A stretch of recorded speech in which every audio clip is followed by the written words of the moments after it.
Thank you, Bu Dian. Luar Yes. biasa. Selamat malam semuanya. Ayo dong, open mic-nya. Saya pengen dengar suaranya. Selamat malam. Selamat malam, Pak Selamat Daniel. malam. Malam, Pak Daniel. Terima Hai kasih. semuanya, selamat malam. Semuanya sehat ya, selamat malam. Karena pengen dengar suaranya gitu, luar biasa sekali. Oke. Oke. Ya, thank you. Pertama saya menyapa beberapa teman-teman yang baru. Ada Bu Yuni dari KB Hana gitu ya. Ada Regina, saya boleh lagi Regina. Ada Ya, Mas Pak. Heri. Apa kabar semuanya? Terus ada beberapa teman-teman yang lain. Ada Mas Eko, udah nggak ketinggalan ya. Tadi saya ingetin lagi. Soalnya kalau nggak ketiduran. Ada Pak Eyang Dirman dari BSM. Wah, dia masih di planet. Pak Eyang Dirman ini sama dengan bro saya, Dokter Rahman Syarif yang udah senior tapi belajar terus itu luar biasa, makanya saya nggak mau kalah. Terus ada Bro Robin Hood dari Medan langsung, ya luar biasa. Tadi kayaknya ada yang dari Surabaya juga deh. Ada nggak sih yang tadi chat saya the last pendaftar terakhir kayaknya. Jadi dia mengatakan dari Surabaya. Oke. Selamat malam semuanya, ada yang selalu rajin, Intan, terima kasih, selamat malam. Ya, Bapak Ibu, sahabat semuanya, saya bersyukur sekali hari ini. Sebenarnya hari ini sangat luar biasa capek. Ketika saya menyiapkan materi ini materi saya siapin 2 minggu Bapak Ibu. Jadi materi hari ini tuh 2 minggu saya siapin. Jadi hari ini saya mengkhususkan diri saya tuh untuk tidak mengerjakan banyak hal pekerjaan kantor, run through lagi nih materi gitu kan, bongkar pasang gitu ya. Jadi Bapak Ibu kalau memang ada yang mau ke toilet silakan ke toilet dulu, mau ambil makan silakan ambil makan dulu, nggak perlu dibagi-bagi gitu ya, atau minum dan sebagainya. Kemungkinan kita akan sampai jam 12 malam. Saya udah bikin 2. Karena minggu lalu pada minta lebih kan, saya jadi siapin semuanya nih. Jadi saya nyiapin pulpen semua, stylus semua lengkap hari ini. Jadi kita sampai jam 12 malam, oke? Okay? 20 halaman Bapak Ibu. Jadi lumayan ya. Nah, biasanya kita lagi bulan diskon. Jadi saya diskonin jadi cuma 20 halaman. Jadi 100-nya saya simpan dulu. Kalau ada pertanyaan nanti saya kasih lihat. Oke, Bapak Ibu, tema kita pada malam hari ini memang tema yang sangat menarik from another point of view.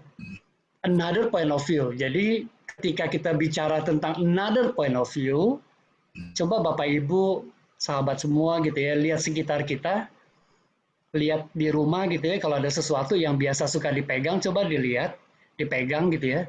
Lalu coba lihat dari sisi yang berbeda. Kalau itu gelas, mungkin sebelah sini ada tulisannya, di belakang nggak ada tulisannya gitu. Nah, itu maksudnya dengan from another point of view. Saya hari ini, pada malam hari ini, bukan seorang expert, juga bukan seorang yang memang sangat luar biasa, enggak. Bedanya, saya kalau guru sama murid tuh bedanya guru tuh udah belajar 1 malam sebelum muridnya gitu. Jadi ketika dia masuk kelas, guru udah tahu apa yang mau diajarin. Cuma itu doang lebihnya. Jadi saya belajar lebih dulu. Ya kurang lebih 10-15 tahun yang lalu lah ya, sampai hari ini saya belajar. Jadi kalau 1,5 jam hari ini Bapak Ibu langsung mengerti semuanya, nggak fair buat saya sih. Karena saya belajar 15 tahun, Bapak Ibu 1,5 jam langsung tahu gitu kan. Jadi nggak fair. Atau mungkin saya terlalu telat gitu ya untuk sesuatu itu. Oke, jadi saya bagiin slide saya hari ini. Oke, sebenarnya saya nggak pengen mengenalkan diri lebih jauh ya, karena mungkin udah sering, udah cukup dikenal juga gitu ya. Jadi tapi saya coba sekilas lagi deh siapa saya gitu. Memang saya alumni dari BINUS, pernah kerja di IBM, kemudian mendirikan beberapa perusahaan, mendirikan dua corporate university di BNI sama di Adira Finance gitu ya. Sekarang lagi bantu satu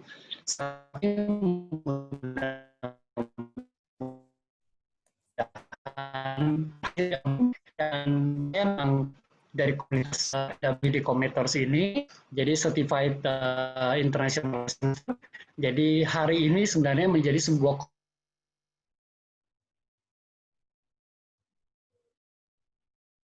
tempat, jadi kami ingin berbagi tentang hal yang sifatnya learning, learning, learning, and learning seperti itu. Nah, menariknya juga saya tapi harus punya kecerdasan teknologi supaya digital itu menjadi sebuah peluang membantu hidup kita lebih baik seperti itu. Nah, itu sekilas tentang saya.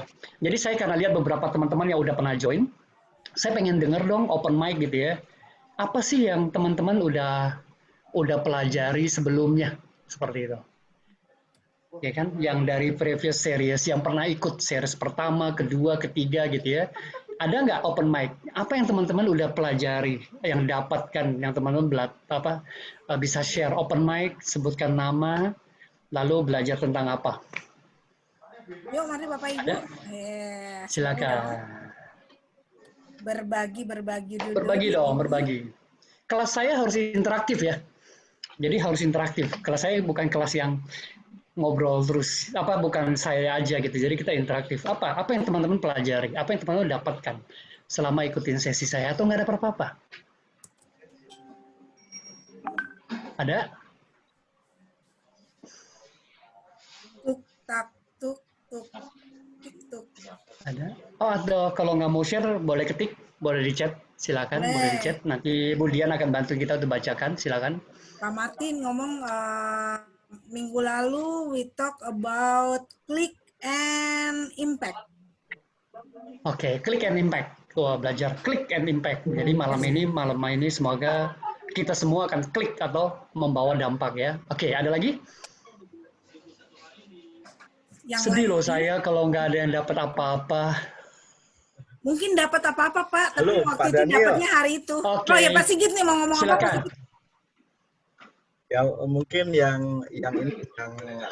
banyak sekali sih, sampai karena saking banyaknya kalau saya nggak lihat catatan sampai lupa. Cuman yang benar-benar nempel ke saya kalau yang dari kemarin itu adalah ada Bloom taksonomi, terus kemudian kita belajar untuk piramid itu ya. Piramid, kemudian ada remember, understand, apply, analyze, evaluate, terus terakhir kan ada create di situ. Kemudian kalau yang sesi pertama banget itu benar-benar saya belajar yang namanya bagaimana untuk membuat learning journey itu kita harus berpikir ini akhirnya harus ngapain sih? Ini kita tujuan apa sih? Jadi kita bisa benar-benar menganalisa dari awal, terus kemudian TNE-nya seperti apa, bagaimana supaya menarik dan sebagainya. Kurang lebih seperti itu, Pak Daniel. Oke, thank you Pak Sigit. Wah, luar biasa banget. Saya senang banget kalau memang mendapatkan sesuatu yang bisa diimplementasikan seperti itu. Oke, thank you. Ada satu orang lagi, silakan. Perempuan, silakan. Ada? Yuk. Aduh. Ayo, perempuan. Yang perempuannya lagi sibuk. Lagi sibuk ya. Nah, boleh nih. Oke, silakan ya. Siapa nih? Bularas. Oh, Bularas dari New Skin. Terima kasih Bularas, silakan. Seperti yang tadi diomongin sih, memang saking banyak yang didapat, jadi saya bikin catatan sendiri. Saya sampai cek dulu catatannya mana ya. Kemudian saya kirim saya kalau dapat point of view langsung saya kirim chat, langsung saya kirim ke orang lain gitu, ke suami saya, jadi bisa. Ya. Dari catatan ini sih yang saya pelajari kemarin tuh, kita buat alat ukurnya, terus kita harus create the big picture atau learning map, taksonomi Bloom, terus metode chunking juga. Terus kan kemarin sempat ada pertanyaan bite size ideal for learning. Kita bikin tolak ukurnya seperti apa, dan Pak Daniel udah jawab sekecil semampu kita untuk membuat objektif yang bisa diukur. Jadi intinya bikin lebih simple dan bikin lebih setipis mungkin lah gitu. Terus brand rules, belum taksonomi tadi, sama metode chunking, gitu sih Pak. Wow, thank you. Terima kasih buat Laras sama Mas Sigit ya. Oke, saya yakin teman-teman pasti dapat banyak hal. Jadi saya juga bersedia. Kita akan punya beberapa video yang udah direkam. Jadi kalau teman mau mengulang lagi, kita akan bagikan secara gratis, termasuk konten-kontennya. Walaupun ini semua under license-nya Digimahasia, jadi teman-teman boleh pakai. Yang teman-teman tidak boleh lakukan adalah dijual. Ingat ya. Jadi ini semacam satu social responsibility kita untuk campaign tentang learning. Dan buat Bapak Ibu, ketika Bapak Ibu ketemu dengan saya, di kepala saya cuma satu, namanya learning. That's it. Jadi tidak ada, bisa tolong di-mute semua nggak, Bu Dian? Ya. Oke. Jadi di kepala saya cuma ada learning. Jadi tidak bicara tentang educating, tidak bicara tentang training. Jadi saya selalu bicara tentang perspektif dari learning. Kita belajar sesuatu seperti itu. Nah, saya punya satu gambar yang menarik sebenarnya kayak gitu ya. Jadi mungkin sebagian kita udah pernah lihat gambar ini gitu ya. Lucu ya. Mereka bilang no phone inside the school, but today school is inside the phone. Oke, ingat ya. Oh, anak-anak sekolah nggak boleh bawa handphone gitu. Jadi sekarang semua anak-anak harus belajar melalui media namanya digital, handphone ataupun laptop dan lain sebagainya. Jadi sekolahnya pindah ke dalam dunia digital yang kita sebut dengan virtual dan lain sebagainya. Nah, apa yang menjadi berbeda? Ini satu perspektif yang point of view-nya totally beda, tetapi banyak sekali dari edukator, banyak dari trainer, banyak juga bagi mereka yang menyelenggarakan learning, termasuk organisasi besar, tetap melihat dari sisi yang sama. Tetap melihat dari sisi yang sama. Banyak sekali. Walaupun dia udah pindah ke digital, dia udah pindah inside the phone gitu ya, tapi caranya masih sisi yang berbeda. Nah, pada malam hari ini, saya ingin mengajak kita untuk lihat dari sisi yang berbeda. Dari sisi yang berbeda. Dari another point of view, seperti itu. Jadi, ingat juga tentang ini, ya kan, bagaimana anak-anak kita itu sekarang, ya, sekolah yang sekarang, yang kita ributkan dan lain sebagainya, gitu, yang kita perjuangkan, yang kita kerja setengah mati, supaya anak-anak kita bisa sekolah, tapi bagaimana mereka dididik. Anak-anak abad ke-21 diajar oleh orang dewasa abad ke-20. Dan orang dewasa itu menggunakan kurikulum dan teknik abad ke-19 dengan kalender abad ke-18. Kalau tanya saya secara pribadi, Bapak Ibu, saya tidak akan menyekolahkan anak saya seperti ini. Tidak. Dan saya melakukan itu. Karena saya punya another point of view yang berbeda. Karena mereka pemilik masa depan di abad 21 yang lebih maju. Yang hari ini kita diperhadapkan dengan sesuatu yang amat sangat luar biasa. Selama pandemik ini, banyak sekali kita nonton di TV, di siaran dan lain sebagainya, kemajuan teknologi yang luar biasa merubah hidup orang, merubah perilaku orang, merubah pola pikir dan apapun yang mereka lakukan dan kerjakan. Contohnya di Amerika, contohnya di Eropa. Sekarang banyak sekali di-serve oleh robot-robot yang akan menggantikan manusia. Mereka mengatakan bahwa ini tidak mungkin digantikan oleh manusia. Robot tidak mungkin menggantikan manusia. Yes, kalau manusianya sendiri punya kualitas.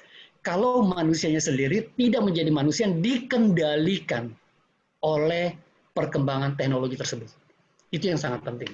Nah, Bapak Ibu, sebelum saya memulai, saya akan share polls. Jadi Bapak Ibu di depan, jadi saya akan share polling. Saya pengen dapat gambaran cuma 3 pertanyaannya, supaya saya bisa move on untuk melihat lebih jauh. Jadi tolong Bapak Ibu isi nanti polling ini, jadi supaya saya dapat gambaran. Udah ada ya? Cuma ada 3. Oke, total kita ada 40 orang, jadi saya kasih 2 menit. Silakan Bapak Ibu isi dengan quick. Ya kan, pertama saya adalah tipe learner yang seperti apa gitu ya, jadi kira-kira saya untuk diri sendiri gitu ya kan. Kemudian tentang istilah Bloom taksonomi tadi 2 orang rekan kita udah share tentang bisa ya, saya melihat juga sebagian kita orang-orang learning bisa di share.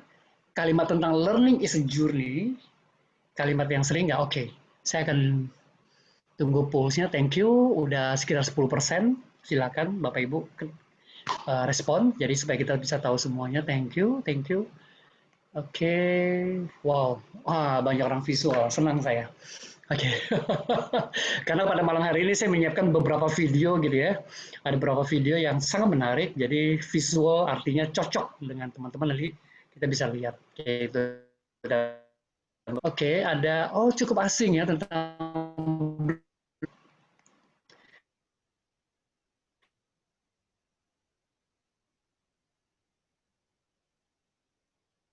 kalimat yang sering saya dengar dan paham. Bagus, artinya saya bisa move lebih cepat. Jadi istilah-istilah yang saya pakai saya nggak akan memberikan penjelasan lagi supaya lebih clear. Oke, kita baru 70%. Silakan Bapak Ibu. Saya akan sampai dengan 90% dan kita go. Silakan. Wow, 58% visual, 59, 61% visual, mantap. Keren, keren, keren. Oke, sebagian besar cukup paham ya tentang Bloom taksonomi. Good, good. Kayak gitu. Menarik nih, ada 24 orang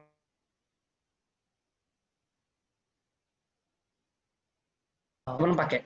Karena nanti ada sebuah video dari film animasi yang nanti kita kasih contoh bagaimana mengimplementasikan. Jadi habis ini mudah-mudahan teman-teman bisa tahu untuk dipakai ya seperti itu. Ketika kita menggunakan Bloom taksonomi, kita tidak perlu menggunakan itu hanya ketika kita mengajar, hanya ketika kita ada di learning center, hanya di ternyata kita bisa menggunakan itu dalam kehidupan kita sehari-hari. Terutama bagi kita yang punya keluarga, yang punya anak-anak, I will give you some sharing yang pada malam hari ini saya akan bagikan supaya teman-teman dapat pembelajaran lebih jauh. Oke, sudah 87%. Terima kasih teman-teman. Saya end polling ya. Biar kita bisa langsung continue karena waktu. Saya coba share resultnya ke teman-teman. Oke, kita lihat. 65% visual aman buat saya, jadi karena materi dan lain sebagainya. Kinestetik, walaupun kita perlu goyang gitu ya, perlu lakukan, tapi malam ini kita nggak perlu banyak contoh, tapi mostly adalah visual, jadi materi saya cukup membantu teman-teman. Tentang taksonomi Bloom, jadi cukup paham, bagus, jadi ada beberapa istilah, jadi saya nggak akan jelasin lagi, kita akan bisa continue, seperti itu. Kemudian yang ketiga tentang learning is a journey. Nah ini kuncinya nih, ketika kita bicara learning is journey. Kalimat yang sering saya pahami dan dengar dan saya pahami, berarti oke, good ya. Artinya buat teman-teman itu sesuatu yang memang tidak asing lagi kayak gitu ya. Oke, terima kasih. Oke, saya coba stop share. Jadi hasilnya cukup baik, berarti artinya secara keseluruhan materi saya harusnya malam hari ini bisa membantu teman-teman untuk lebih paham seperti itu. Oke, saya kembali ke sharing materi saya. Oke, ini tentang yang tadi, Bapak Ibu. Nah, hari ini, pada malam hari ini, kita akan bicara tentang sesuatu yang shifting. Pandangan kita berubah. Kitanya sendiri sebenarnya, saya menganalogikan kitanya sendiri tidak berubah. Tapi cara kita memandang itu dari arah yang berbeda. Kita shifting seperti itu. Ya, jadi kita shifting itu di sini bukan hanya badan yang shift, tapi yang sangat kita mau shift itu adalah brain-nya. Brain.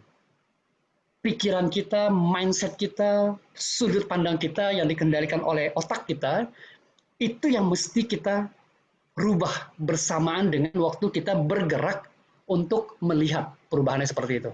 Jadi ketika kita lihat gitu ya, Bapak Ibu, ini benar-benar perlu dibedah di otak kita. Nah, pada minggu lalu saya sudah share sedikit dan beberapa dari teman-teman juga minta materi tentang brain rules. Itu ada brain rules yang ketiga, itu bicara tentang bagaimana otak kita tuh connected, wiring, sedang mengconnect dan sebagainya. Saya bersyukur pada malam hari ini ada Bro Eka ya, Bro Eka.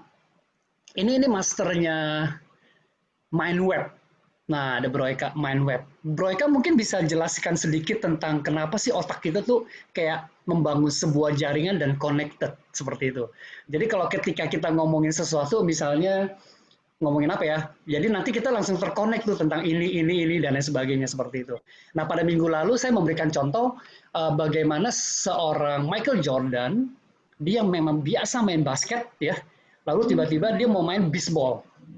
Kayak gitu. Nah, dia mengalami kesulitan tuh seperti itu. Nah, mungkin Bro Eka bisa bantu saya untuk menjelaskan kenapa sih otak kita bekerja seperti itu dan positifnya apa, Bro Eka? Silakan. Ya, rekan-rekan semua, saya bukan bermaksud mengajarin ya. Saya akan coba cerita ya apa yang saya tahu. Karena semua udah pinter-pinter kan ya. Nah, pada umumnya manusia itu sekarang berpikir secara tradisional, di mana satu informasi dan lain itu tidak saling terkait. Kalaupun ada, hanya sebagian yang terkait. Padahal neuron kita di mana memori disimpan itu saling berhubungan satu sama yang lain. Jadi secara secara komputer itu CPU-nya kita sudah punya, tapi belum terkonek, jadi programnya yang belum ada. Nah, itulah metode main web, melihat hubungan satu dengan yang lain. Sehingga begitu kita teringat yang satu, langsung yang lain akan muncul otomatis tanpa mikir. Jadi berpikir tanpa mikir itu bukan hal yang mustahil, bukan impian, tapi memang bisa terlaksana. Contohnya, sebetulnya semua orang sudah melaksanakannya. Ya, seperti saya ini, waktu bapak-bapak, ibu-ibu pergi kerja ke kantor misalnya, udah nggak mikir lagi kan? Mbak Dian kalau lagi masak, nggak mikir lagi berapa cabenya, berapa garamnya, ya kan? Nah, ibu-ibu sudah melakukan dengan otomatis. Berarti, sebetulnya berpikir tanpa mikir itu sudah ada. Makanya diteruskan dengan action tanpa mikir lagi. Nah, itu yang kiranya perlu diperluas, sehingga kita memperkuat jejaring pikiran itu, sehingga kita berpikir dengan otomatis, dengan cepat, tanpa harus memisah-misah melihat satu dan lainnya secara terpisah. Itu aja, Bro Daniel. Kira-kira membantu? Ya, terima kasih dan sangat membantu. Terima kasih Bro Eka. Oke, ketika Bro Eka menyampaikan itu, karena penting banget ya, karena beliau menulis buku, udah diterjemahkan begitu banyak bahasa, dan itu memang membantu kita untuk lihat bahwa otak kita itu ada wiringnya, udah connected gitu. Nah, from another point of view, saya mau nyampaikan bahwa seandainya dari kecil, dari lingkungan, dari sampai kita bekerja hari ini, ternyata otak kita hanya diisi oleh hal-hal yang seperti itu aja. Sehingga reaksi kita akan menjadi reaksi yang seperti itu juga. Dan itu membuat apa yang kita lakukan tidak berkembang. Contoh yang paling gampang adalah, waktu saya kecil, saya adalah anak kampung gitu ya, ada di Kalimantan, kemudian kesehari-harian saya adalah jualan es di Sungai Kapuas, dan itulah pergaulan saya. Seperti itu. Sehingga waktu saya sekolah ada di kota, saya harus naik sepeda kurang lebih 12 kilo setiap hari bolak-balik, jadi 22 kilo gitu ya bolak-balik. Tapi waktu saya terlalu banyak di perkampungan, sehingga pemikiran saya menjadi pemikiran anak-anak kampung. Jadi ketika saya melihat barang-barang baru, buat saya itu barang asing, barang-barang mewah itu asing. Tapi buat saya, barang-barang yang sehari-hari dengan saya, ketika saya membuat mainan, saya memancing, dan lain sebagainya, itu easily to connected. Nah, demikian juga kita. Dan itu sangat dipengaruhi oleh apa yang kita pikirkan pada saat ini. Jadi apa yang kita lakukan, apa yang kita pikirkan, itu sangat berpengaruh kepada apa yang selama ini di-store ke dalam brains-nya kita. Nah, inilah saya ingin mengajak kita untuk merubah dengan point of view yang berbeda seperti itu. Oke? Nah, masih ingat dengan gambar ini Bapak Ibu yang pernah ikut sebelumnya? Ingat ya. Jadi ini sebuah transformasi dari otak yang tadi menjadi otak yang seperti ini. Jadi selalu saya remind lagi bahwa selalu harus dimulai dengan apa yang mau kita capai di ujung. Akhirannya seperti apa? Ujungnya seperti apa? Begin with the end in mind. Itu seperti apa? Nah, itulah yang saya sebut, yang kami sebut dengan learning value chain. Jadi sebuah learning menjadi punya value gitu ya, kalau dia ujungnya jelas. Ujungnya jelas seperti itu. Nah, ketika kita bicara ujungnya jelas, ya, apa yang kita timbulkan? Yaitu sesuatu yang kita bisa ukur impact-nya. Jadi ketika kita belajar sesuatu, lalu sesuatu itu bisa diukur, membawa dampak apa. Nah, Bapak Ibu, sahabatku pada malam hari, kalau pada malam hari ini, atau malam-malam sebelumnya, atau sebelumnya kita belajar dari orang lain, atau kita belajar sesuatu, tapi itu berhenti, dan kita tidak melakukan apa-apa, bahkan itu tidak menjadi sebuah pengetahuan. Itu tidak menjadi apapun. Dan kita tidak melakukan. Artinya, kita tidak membawa dampak apapun. Nah, saya sangat berharap bahwa apa yang saya sharingkan, materi yang saya siapkan, dan lain sebagainya, saya berharap Bapak Ibu, Saudara sekalian, bahwa Bapak Ibu bisa mendapatkan ini, lalu melakukan.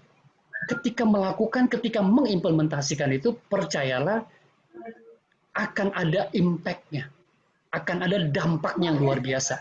Nah, dampak itulah yang Bapak Ibu harusnya lihat dampaknya seperti apa dan bisa diukur atau tidak, seperti itu.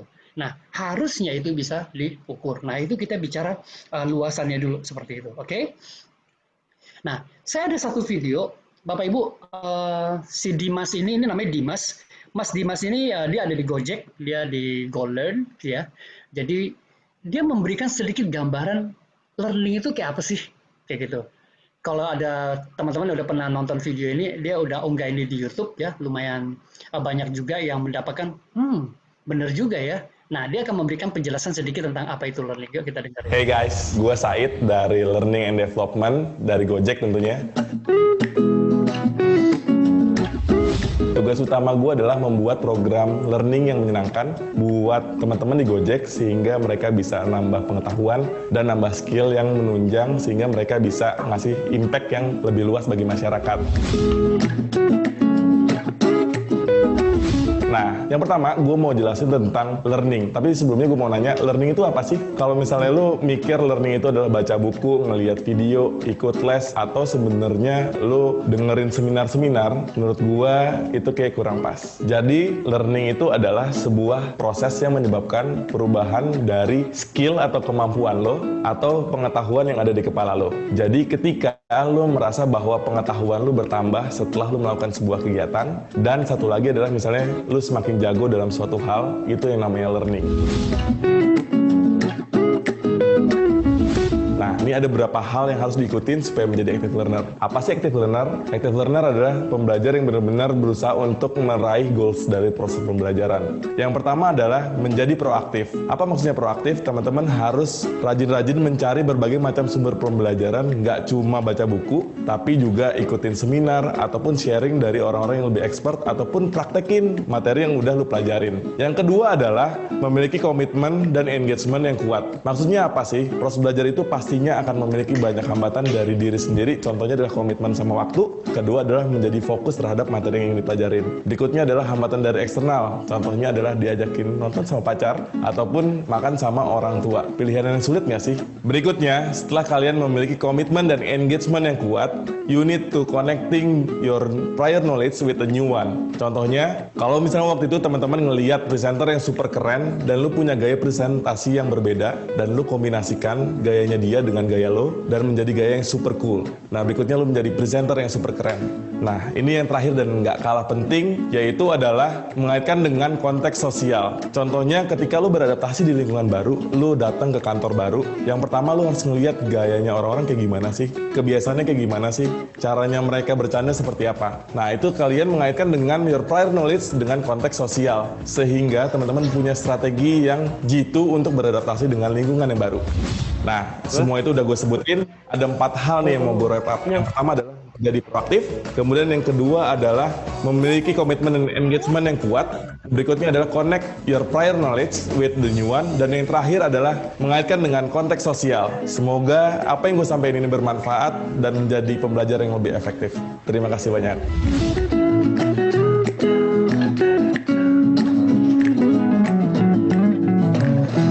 Ya, menarik ya. So, hey guys. Apa yang membuat teman-teman boom, wow, kepikiran dari video ini? Atau, oh saya udah tahu Pak, saya udah tahu learning itu seperti itu. Atau ini sesuatu yang baru, sesuatu yang wah ternyata itu ya maksudnya learning. Silakan di chat atau open mic bisa sampaikan sesuatu. Apa yang saya pengen dengar wow-nya, sesuatu yang baru, sesuatu yang benar-benar blow in your mind gitu ya. Ada nggak? Intan, silakan Intan. Ada yang lain? Atau ketik, atau ada Budian bisa bacakan? Coach, kalau Yes, buat silakan. saya pribadi, kalau it's about learning itu, dimana saat kita hidup, itu akan selalu membutuhkan suatu pembelajaran. Jadi learning itu is never ending, and learning itu is never is about not is only about ages. Jadi Oke. itu sepanjang kita hidup ya, it must be learning, I think. Masih learning ya? Oke. Ya. Thank you Intan. Intan ini LND team dari grupnya Mulia ya. Oke. Thank you. Ada lagi mungkin yang lain? Melia. Ada yang Melia ya? Oke, Melia, sorry. Kebalik, sama-sama hotel. Silakan. Kalau ada lagi satu orang, mungkin silakan. Saya akan bacakan yang di chat. Sesuatu yang baru karena saya masih struggle dengan ikut MOC. Oke, Cita ya, saya pengen jadi long life learner. Oke, ternyata learning adalah ketika kita melakukan sesuatu maka ada perubahan yang lebih baik. Oh, Mas Eko dari BSM ya, oke. Oke. Mungkin Pak Sigit mau komentar, Pak Sigit? Pak Sigit ada? Silakan Pak Sigit. Oke, Coach. Kalau saya menarik ya videonya tadi. Sebenarnya sih bukan hal baru untuk saya, tapi jadi saya lebih ingat lagi. Jadi reminder untuk saya lagi, terutama bagian yang tadi ya. Jadi kita melihat para expert, kemudian kita juga jangan terlalu meniru juga, tapi sesuatu yang dari kita itu kita gabungkan juga. Jadi itu membuat diri kita juga semakin improve, itu yang pertama. Terus kemudian kenapa bukan hal baru? Nah, di perusahaan saya AstraZeneca itu saya juga sudah menerapkan konsep yang namanya 70-20-10. Di mana sebenarnya in class training itu cuma 10%, 20% itu adalah sosial, saling sharing, coaching dan sebagainya. Nah, 70%-nya itu adalah ya memang kita mengerjakan langsung istilahnya job assignment. Jadi learning dalam hal ini adalah training 10%, kemudian saling sharing 20% dan juga 70%-nya ya kita terjun langsung. Oke. Itu kalau dari saya. Thank you Mas Sigit. Thank you. Oke, saya yakin banyak teman-teman ada yang chat nggak, Mbak Dian? Oke, ada yang chat. Dari Pak Heri Ardin, learning through discovery by 5 Sense Coach. By 5 Sense maksudnya. Lalu kemudian Pak Wahyu, iya benar banget itu Coach. Butuh tahu hasil akhirnya setiap learning. Oke. Nah, Bapak Ibu sebenarnya gini. Ada lagi? Ada lagi dari Pak Dodi Mulyanto. Learning terkait dengan intention. Jika sudah memiliki interaksi yang kuat, maka seseorang akan menjadi pembelajar baik, itu dilakukan secara formal maupun informal. Oke, thank you. Nah, Bapak Ibu sebenarnya, kenapa saya putarkan video, lalu saya minta teman-teman coba lihat, ada nggak yang benar-benar pecah di kepala kita pikirkan? Karena gini, ini sesuatu yang sering kali kita lakukan, tapi kita tidak menyadari bahwa itu adalah sebuah proses kita lagi learning. Karena di kepala kita, belajar itu di kelas. Belajar itu pergi sekolah. Belajar itu ketemu guru. Belajar itu kayak gini nih, gitu. No. Ya, itu big no, gitu. Belajar itu long life, gitu. Belajar itu nempel dalam diri kita. Nah, ini the second point of view yang saya ingin ajak teman-teman untuk melihat bahwa itulah proses belajar loh, kayak gitu. Nah, ketika Pak Sigit tadi menyampaikan, kita udah menerapkan 70-20-10 gitu ya. Menarik memang. Menarik, 70-20-10 gitu ya. Itu memang udah diterapkan gitu. Pada hari ini, di era digital, bertepatan saya mendahului teman-teman untuk belajar tentang era digital, apakah itu masih relevan 70-20-10? I will give you the answer di bagian terakhir, nanti kita sama-sama lihat. Jadi, saya ingin mengingatkan yang kedua adalah, yang memblow kita itu adalah, oh ternyata selama ini saya belajar toh. Kayak gitu. Selama itu namanya proses belajar. Jadi bukan di kelas aja gitu kan. Nah, seperti itu teman-teman. Nah, saya akan memberikan satu gambaran. Ya. Ini ada 4 gambar. Jadi saya sharing aja Bapak Ibu. Apa sih yang dimaksud dengan sebuah learning journey? Lalu bedanya apa ketika saya berani menulis, bukan membuat sebuah materi presentation. Pasti banyak yang against saya gitu ya. Tapi setelah saya jelasin, mudah-mudahan teman-teman bisa mendapatkan sebuah gambaran. Oh iya betul, ya kan? Nah di gambar yang paling kiri, ini putra saya gitu ya bersama ibunya. Dia masih naik sepeda dengan roda 4. Jadi orang sering menyebutnya roda 3 ya. Salah, rodanya 4 Bapak Ibu. Ya, itu sesuatu yang sering kita salah sebut juga. Pakai sepeda roda 3, orang roda yang 4 gitu ya. Kalau roda 3 itu suka dipakai buat pesulap gitu ya. Seperti itu. Ini rodanya 4. Nah, Ini sepeda kedua dia dari kecil, saya ajarin dia untuk naik sepeda karena saya punya plan untuk dia selalu berolahraga. Dia punya dua olahraga yang paling dia sukai adalah ketika dia berenang dan juga bersepeda. Jadi ini sepeda kedua karena dia udah umurnya lebih besar gitu ya. Tapi dia belum berani untuk mengayuh sendiri gitu. Sampai satu kali sepeda itu rusak. Salah satu rodanya rusak dan kami tidak membetulkan roda itu lagi, jadi kami tidak ganti dengan yang baru. Nah, ini adalah proses dia belajar. Dan 2 kali saya paksa dia untuk belajar, tapi ketika saya paksa Bapak Ibu, saya memberitahu benefitnya kenapa dia perlu untuk belajar seperti itu. Jadi saya kasih tahu benefitnya, kenapa dia perlu belajar seperti itu. Oke? 2 kali dia belajar, ini masih dalam sebuah komplek gitu ya, belajar sampai dia bisa sampai akhirnya di foto yang ketiga, ini di jalan raya. Ya kan, ini di jalan raya. Sampai sekarang, lihat dengan sepeda yang sama, dia udah bisa bergaya, bisa pergi sampai 10-17 km bersama dengan saya dan ibunya gitu ya, kita naik sepeda, kita keliling BSD dan lain sebagainya, jalan-jalan dan lain sebagainya, dia sangat menikmati. Nah, apa yang membuat anak ini selalu ingin, saya selalu memberitahu ujungnya, saya memberitahu purpose-nya kepada anak ini, apa yang dia lakukan, sehingga dia punya excitement. Nah, ketika dia punya excitement, apa yang membangunkan anak ini setiap pagi ingin berolahraga dengan naik sepeda?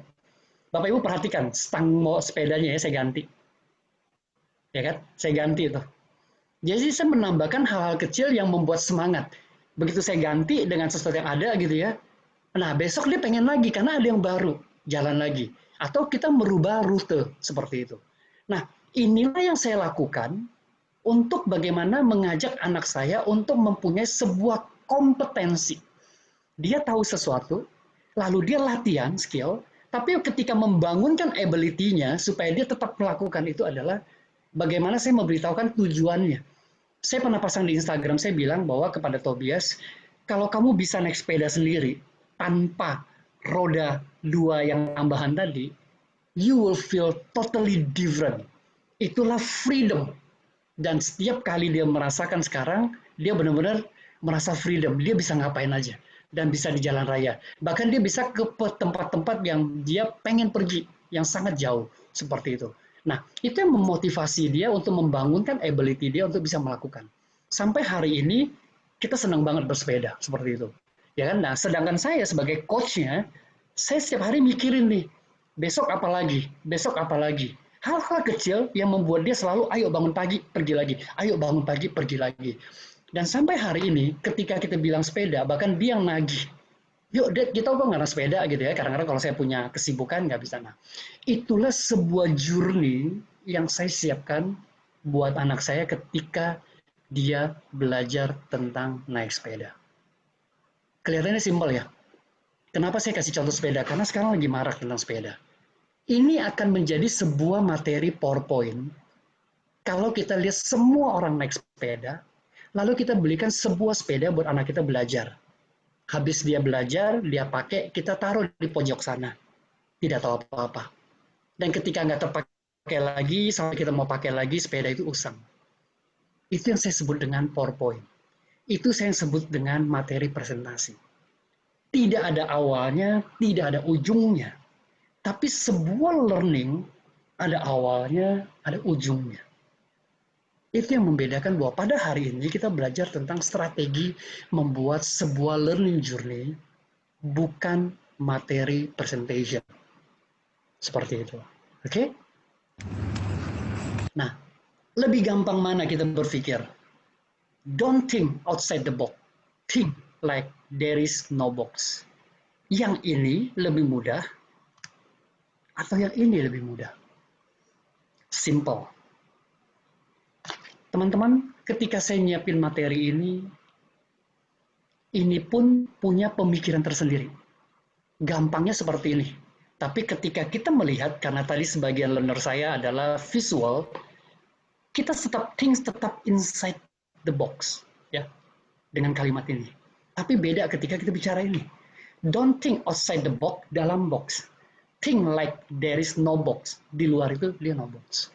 Nah, ini adalah another point of view yang saya ingin mengajak kita bahwa ketika kita menyiapkan sesuatu, kita punya tujuan yang sangat jelas untuk apa.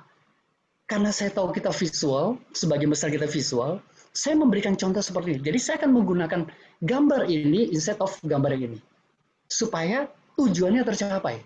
Seperti itu. Oke? Nah, ketika kita bicara tentang itu, kita semua sepakat bahwa learning is the process kan ya. Nah, ada yang mau share nggak pengalaman-pengalaman tentang learning is the process dari teman-teman? Saya memberikan waktu. Kalau ada 1 atau 2 orang silakan share. Ayo open mic. Mari silakan. Bapak Ibu. Atau Tadi diketik kayaknya... nanti Pak Budian akan bacakan. Tapi kalau ada mau ngomong silakan. Silakan. Oke. Tadi kayaknya Pak Cakra pengen open mic ya. Mungkin kali ini Pak kalau silakan Pak Cakra. Weh, bos teman saya nih, coach kita. Silakan Bos Cakra. Halo. Terima kasih untuk memenuhi undangan hari ini. Pas lagi bisa, hampir lupa tadi. Siap. Tadi yang menarik yang pertama bilang bahwa learning itu adalah proses yang mengakibatkan perubahan. Sejatinya kan adalah itu. Sehingga kalau kita paham atas sesuatu tetapi kita tidak berubah, then we are not learning. Kita hanya baca buku saja. Gitu. Nah, kadang-kadang orang kan ada yang bilang, I know that I know. Ada juga yang bilang, I know that I don't know gitu. Saya tahu ya apa yang saya tahu yang saya tidak tahu. Saya tahu yang saya bisa nyetir. Saya tahu saya tidak bisa nyetir pesawat. Ada lagi yang I don't know what I know gitu. Saya tidak tahu ternyata kalau kepepet saya bisa loncat pagar 2 meter. Cuman yang jadi problem, I don't know what I don't know gitu. Saya nggak tahu apa yang saya nggak tahu. Nah kadang-kadang orang yang saya nggak tahu apa yang dia nggak tahu jatuhnya ngomongnya I know everything. Nah gitu loh. karena dia nggak tahu apa yang dia nggak tahu kan gitu. Nah ini yang jadi menarik nih. Begitu banyak hal-hal yang kita merasa sudah tahu, merasa sudah belajar, pernah dengar, tapi lu nya berubah apa enggak? Kalau misalnya lu nggak melakukan, lu nya nggak berubah, ya lu jangan bilang lu tahu deh. Kalau misalnya nama tengah lu belum ada Mr. Google ya, jangan bilang tahu everything deh kayak gitu ya. Nah ini jadi begitu kita learn something begitu. Ini kan teman-teman coach, trainer dan sebagainya nih gudang ilmu pengetahuan nih berapa ratus buku yang ada di kepalanya nih gitu. Cuman problemnya kitanya sendiri berubah apa enggak? Ini mengingatkan saja, just like lightning gitu, struck in my mind. Iya sih, gue banyak teorinya ya. Dari sekian yang saya tahu, yang saya pelajari berapa.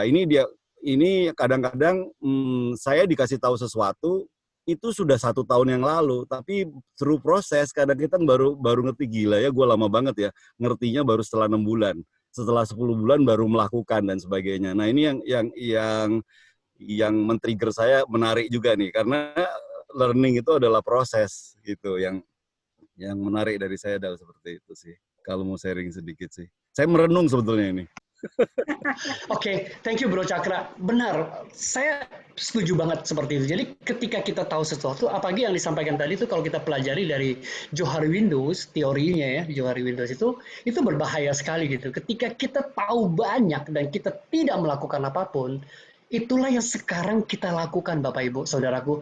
Inilah yang pendidikan sekarang, inilah cara orang memberikan training sekarang, inilah cara kita melakukan pembelajaran sekarang. Saya kembali lagi contoh tadi ketika saya memberitahu Bapak Ibu, ketika saya mengajarkan anak saya dengan sebuah journey. Saya tidak akan memberitahu kepada anak saya, oh sepeda itu terbuat dari seperti apa dan enggak gitu. Karena yang pengen dia capai adalah dia bisa bernaik sepeda dengan roda 2. Apa yang perlu kita equip untuk dia tahu itu? Nah terkadang kita, dia harus attend ke kelas yang belajar tentang sepeda, tentang jalan, dan lain sebagainya. Too much. Kalau dalam pembelajaran itu kita lihat bahwa harusnya kita bukan di fill in, diisi terus gitu loh. Harusnya adalah kita ngeresap. Belajar itu kita ngeresap. Apa yang perlu buat saya lakukan. Seperti itu. That's the process. Thank you Bro Cakra. Oke, saya akan lanjut lagi ya. Ada Pak Rahman pengen sharing sedikit Pak. Boleh silakan. Waduh senior Pak Rahman, silakan. Silakan Pak Rahman.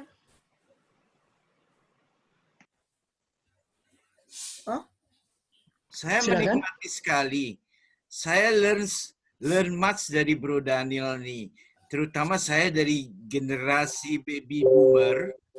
Kalau ngelihat presentasinya itu indah sekali lah untuk saya. Saya banyak belajar dari Bro Daniel. Tadi Bro Dimas juga dengan language-nya dia yang mudah dimengerti oleh generasi sekarang, saya belajar juga. Learning is the process. Never ending journey and never ending process kalau saya tambahkan. Learning is never ending process and never ending journey. Seperti yang diajarkan oleh agama kita, belajar sampai negeri Cina, belajar sampai liang lahat, dan term yang terbaru kan adanya long life learning ya. Kita sebagai facilitator, trainer, guru semua harus melakukan lifelong learning ini. Ini very easy to say, but it is difficult to implement. Indahnya, beauty-nya kalau si kita ini facilitator, trainer, saya mengharapkan sih mudah-mudahan kita benar-benar memaknai lifelong learning ini gitu. Kita bisa menjadi inspirasi dari anak cucu kita, dari murid-murid kita. Wah, bahwa orang ini memang belajar, bukan hanya bicara. Gitu. Yang saya menikmati sekali, selalu ikut dari Bro Daniel ini, dari gambarnya. I will come to you sometime, Bro Daniel, and learn how to make a nice and interesting presentation or PowerPoint. Jadi kalau menurut saya memaknai benar dalam hidup saya dan akan saya resapi, embodied pada diri saya, bahwasanya learning itu memperkaya. Begitu kita masuk learning, kayak kita masuk lautan biru itu. Bebas sekali. Makin kita makin kecil, makin takut, makin was-was. Karena ilmu itu begitu kayanya. Dan banyak orang-orang yang berenang pada kolam plastik kecil dan begitu bangganya. Jadi saya mengajak teman-teman bahwa kita resapilah. Learning is a long life and never ending journey, dan lifelong atau long life learning. Itu Pak Kita maknai. ngomong sama kayak Pak. Pak Daniel, tapi ada beberapa like komen. Oke. Maaf Pak Rahman. Ya, silakan Oke. Pak. Jadi kita sebagai trainer memaknailah indahnya. Saya senang sekali ikut Komet ini. Dan saya menemukan dunia saya di sini. Bahwa saya bisa belajar dari Pak Daniel, Pak Max, Bro Simon, Pak Cakra, Pak Eka. Saya happy with you actually. Dan saya akan enjoy terus dengan grup dan keluarga ini. I say keluarga lah. Biar kita nikmat ya, biar kita peseduluran, kalau orang Jawa bilang. Kita ini peseduluran agar kita itu menjadi orang yang bijak, yang nyaman, yang cool, yang bisa enrich people dan inspire people. Terima kasih Bro Daniel, mohon maaf. Oke, terima kasih Bro Rahman, Saya tambah dikit, senior. boleh? Silakan Bro Eka. Ya, kita kan berbicara mengenai perubahan. Cuman arahnya kemana itu yang ini. Karena ke arah yang lebih jelek pun juga perubahan. Nah, contohnya, ini dari sisi yang berbeda ya. Semasa pandemi ini, orang bilang new normal. Berubah dari keadaan kita di rumah aja ke new normal. Padahal, itu sebenarnya belum normal. Itu yang saya tulis di artikel. Makanya kalau semakin banyak korban, saya nggak heran lagi. Karena new normal itu keliru menurut saya. Bahwa sadar kita nangkap normal. Jadi semua orang tetap ngantri, desak-desakan, nggak pakai masker. Makanya nggak heran kalau korban makin banyak. Istilahnya yang keliru menurut saya. Jadi perubahan itu tidak selalu ke arah yang positif kalau arahnya salah gitu. Itu pendapat pribadi saya. Tapi herannya sampai sekarang semua orang memakai new normal yang dikopi dari luar negeri. Padahal dari luar negeri sendiri korbannya jauh lebih tinggi dari di negara kita. Itu aja, Bro Daniel. Oke, thank you Bro Eka. Jadi terima kasih buat teman-teman untuk pemasukannya dan lain sebagainya. Dan memang saya menyampaikan bahwa learning is the process. Proses kemana, itu kita yang menentukan. Yang paling penting di sini adalah ketika kita mengatakan bahwa saya belajar, itu harus terjadi sebuah perubahan. Kita nggak bicara tentang perubahan itu baik atau buruk ya. Kita bicara ada terjadi perubahan, ada sebuah impact, ada sebuah dampak. Seperti itu. Jadi kita belajar apa dan kita berubah atau tidak. Selama kita belajar dan tidak berubah, kita bukan learning. Seperti itu. Jadi saya tegaskan bahwa selama kita belajar dan tidak berubah, itu bukan belajar namanya. Makanya kita sering bilang orang ini belajar nih dari pengalaman lalu. Orang ini belajar nih, orang ini belajar. Kenapa? Karena orang bisa melihat perubahan. Orang bisa melihat impact. Orang bisa melihat hasil seperti itu. Jadi bukan berapa banyak yang Anda tahu, tapi berapa impact yang Anda sudah seperti itu. Nah, saya akan lanjut.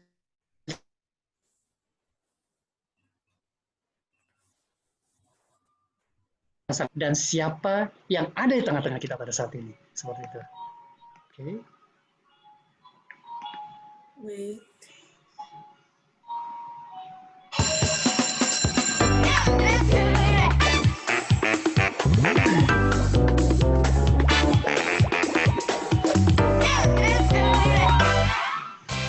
Exhibit A, Justine. She is constantly in motion. She's probably a kinesthetic learner. That means she has to touch things or do a physical activity in order to truly understand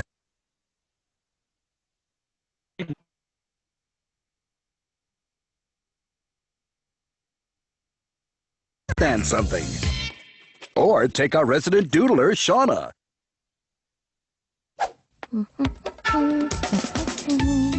Clearly a textbook visual learner. Two students, two very different learning styles. And that's not even to mention auditory learners. Students like Justine and Shauna are most certainly different. And yes, they probably have different preferences. Multiple representations of a concept are typically more helpful to learners than just one. But wouldn't it actually have the opposite effect? To sort students into styles makes them a type rather than an individual. Oke, jadi Bapak Ibu pentingnya adalah kita lihat student kita yang menjadi center atau learner kita, saya sebutnya learner centric gitu. Jadi ketika kita menjadi seorang trainer, kita fokus tentang learning, ketika kita menjadi tim dari L&D, Learning and Development Team, kita jadi edukator gitu ya. Yang mesti dirubah, yang ketiga adalah point of view-nya adalah kita harus melihat bukan kitanya, tapi melihat siapa studentnya kita. Nah, tadi video klip tadi sebenarnya menggambarkan bahwa kita punya beberapa tipe ternyata yang akan mendengarkan. Yang tadi waktu saya bikin poll, teman-teman, oh ternyata saya tahu nih, sebagian besar dari kita adalah tipe orang yang visual. Sehingga saya menyiapkan materi ini dengan visual. Menyiapkan materi dengan beberapa video-video supaya bisa fit in. Supaya itu bisa sampai ke teman-teman.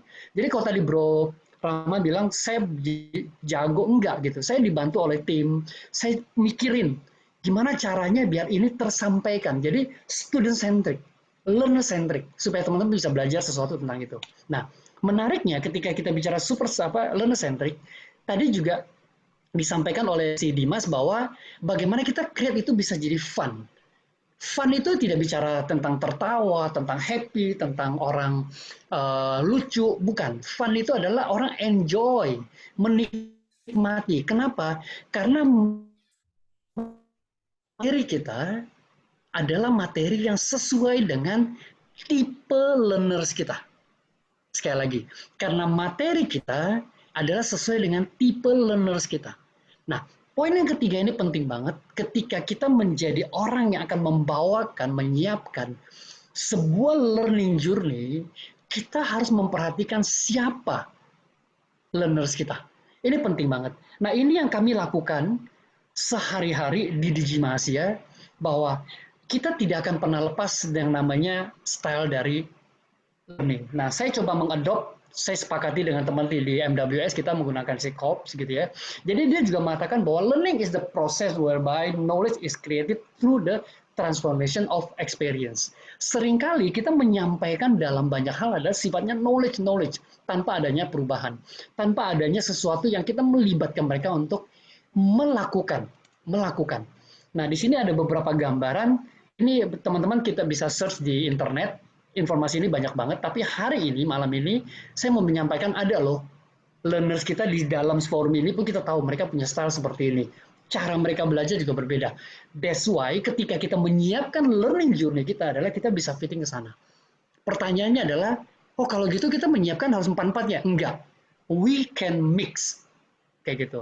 Justru journey itu jadi penting, jadi kita mix supaya itu bisa mencapai seperti itu. Nah, kita bisa lihat juga di sini bahwa ada pengalaman bagaimana learning cycle itu terjadi kalau kita back lagi dengan tipe 4 orang ini. Kayak gitu. Nah, sebenarnya pada dasarnya adalah orang punya experience, orang melakukan reflection, lalu dia mencari sebuah konsep, lalu dia menguji seperti itu. Itulah experiential yang memang dilakukan oleh kita sehari-hari. Ketika kita menyadari bahwa kita dalam proses sebuah pembelajaran. Ini yang sangat penting. Nah, saya share slide ini, Bapak Ibu. Slide ini penting banget. Ini adalah profile learner dari salah satu kliennya kami. Ini yang dilakukan oleh Digima Asia. Kita punya tim untuk membangun sampai kira-kira inilah karakter orang yang belajar di kliennya kita ini. Dia beri nama, nickname-nya Karin. General information-nya kurang lebih dia seorang female. Umurnya berapa dan apa yang dilakukan. Sampai 24 jam apa yang dilakukan oleh si Karin itu kita tahu. Nah, waktu kita mendesain learning journey kita, program-programnya kita adalah kita sesuaikan dengan orang ini yang namanya si Karin. Kapan kita launch, kapan kita masukkan materi dan lain sebagainya, termasuk pemilihan konten, pemilihan video, membangun dan sebagainya, termasuk makanya kita bersyukur banget sebelum pandemi kemarin, awal tahun kemarin, ketika kita punya profile ini dan mereka decide mulai sekarang semua yang belajar melalui platform mobile. Tidak ada lagi yang menggunakan desktop. Dan begitu pandemi terjadi, itu bahkan mereka melampaui 100% dari pembelajaran mereka. Dan ini luar biasa sekali. Jadi feeding apa yang mereka butuhkan. Dan inilah profilnya. Sehingga kita tidak bikin lagi yang namanya teks, ataupun cuma video dan sebagainya. Tapi inilah profil, inilah acuan dari kita untuk membangun yang namanya sebuah learning journey seperti itu. So, what is the learning journey? Ada yang mau sampaikan? Ada yang tahu tentang learning journey? Mau share tentang apa pemikiran teman-teman? Apa itu learning journey? Bisa teks ataupun open mic, saya kasih satu orang. Ya kan? Silakan kalau ada. Ada? Boleh Bapak Ibu, jika ada yang tertarik langsung aja di unmute. Langsung silakan di unmute. Yes. Di sini tidak ada benar salah loh Bapak Ibu, please. Saya juga pengen dengar suara teman-teman gitu. Sayang banget kan kalau cuma saya ngomong. Kita interaktif aja. Supaya teman-teman ketika sampaikan pasti teman-teman ingat sesuatu nih, kayak gitu. Silakan. Ayo. Berarti learning journey orang beda-beda ya. Untuk satu topik atau satu perubahan. Exactly. Mungkin dari saya butuh 3 bulan. Orang lain cuma 2 minggu. Gitu ya. Betul. Nah berarti learning journey setiap orang ini walaupun materinya sama, bisa beda-beda nih pemahaman orang. Nah ini yang gimana caranya kita memahami learning journey kita sehingga next learning kita bisa lebih pendek. Oke, purpose-nya apa? Saya langsung jawab aja. Biar kecatat nanti purpose-nya apa. Thank you bro ya, Bro Cakra. Oke, ada yang lain? Mungkin ada yang lain. Pak Arya sesuai dengan sasaran pembelajaran. Sesuai dengan sasaran pembelajaran. Oke, saya next aja ya. Nah, teman-teman masih ingat ya, saya bawakan tema ini, gambar ini, pada waktu pertama kali, don't eat apple at night. Oke? Penting, sebuah learning journey.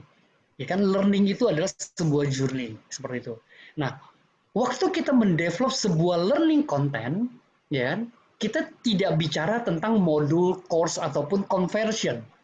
Nah, inilah yang saya garis bawahi lagi, ketika kita hanya cuma bicara modul, courses gitu ya, atau conversion, kita hanya cuma bikin yang namanya materi presentation. That's it. Tapi kita must think and design sebuah journey untuk setiap learners. Jadi berbeda. Nah, tadi Bro Cakra udah menyangka, iya betul, beda. Setiap orang beda, seperti itu. Ya kan?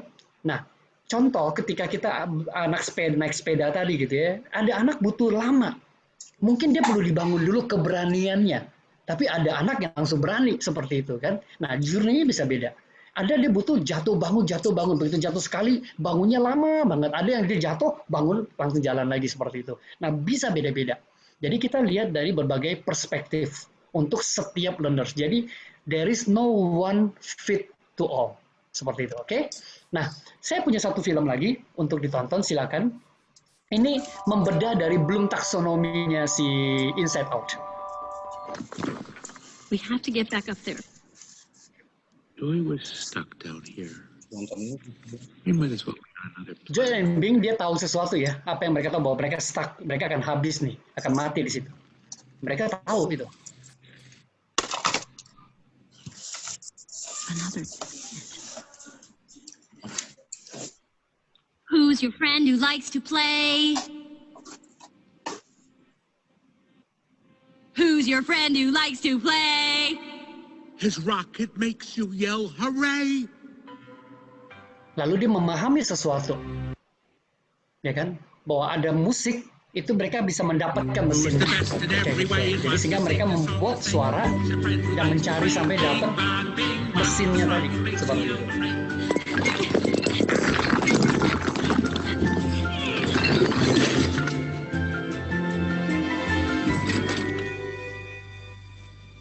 Ketika mereka tahu, mereka paham, dan mereka coba melakukan, mencoba.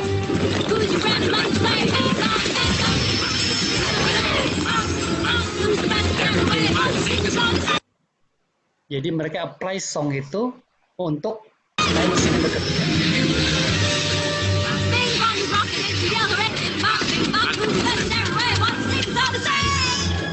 Habis itu mereka melakukan analisa, kenapa nggak naik ya? Harus nyanyi lebih keras.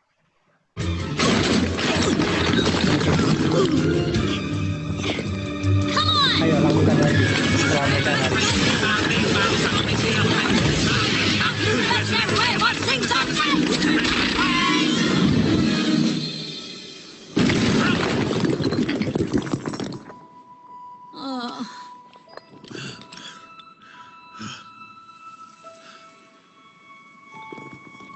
Come on, Joy, one more time. I got a feeling about this one. Melakukan evaluasi. Ini nama yang lain ya dari terjemahan sebelumnya.